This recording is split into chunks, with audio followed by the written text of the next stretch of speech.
অনেক দূরের এক শহরে এক প্রভাবশালী ব্যবসায়ী থাকতেন। তিনি প্রতিদিন সকালে মূল্যবান রেশমি সুতো নিয়ে হাটে যেতেন বিক্রি করতে। একদিন হাটে যাওয়ার পথে তিনি দেখতে পেলেন একটি জীর্ণ কুঁড়েঘর।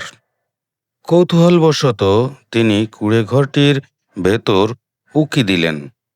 দেখলেন এক বৃদ্ধা নারী ভাঙ্গা চরকায় সুতো কাটার চেষ্টা করছেন। তার হাতের আঙ্গুলগুলো কাঁপছে এবং সুতোগুলো খুব মোটা ও খসখসে।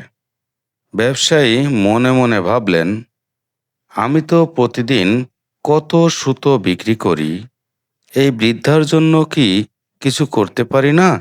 ব্যবসায়ী চুপচাপ ফিরে গেলেন এবং হাট থেকে তার সবচেয়ে দামি মিহি রেশমি সুতোর কিছু বান্ডিল নিয়ে ফিরে এলেন।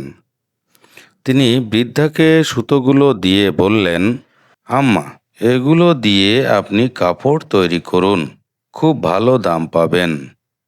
বৃদ্ধা খুব খুশি হলেন এবং বললেন, আমি তোমাকে কি দেব বাবা?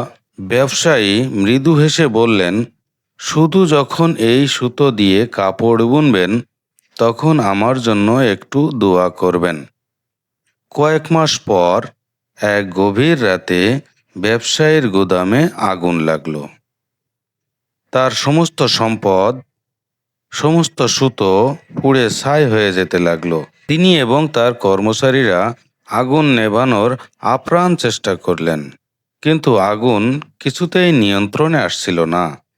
তিনি নিঃস্ব হয়ে বসে পড়লেন। এমন সময় হঠাৎ আকাশ থেকে এক অদ্ভুত ধবধবে সাদা সুতো নেমে আসলো। সেই সুতোটি আগুনের মাঝখানে ব্যবসায়ীর আলমারিতে রাখা গুরুত্বপূর্ণ নথিপত্র এবং কিছু সোনাদানা পেঁচিয়ে নিয়ে হঠাৎ করেই আগুন থেকে দূরে সরিয়ে দিল। সবাই অবাক হয়ে তাকিয়ে রইল।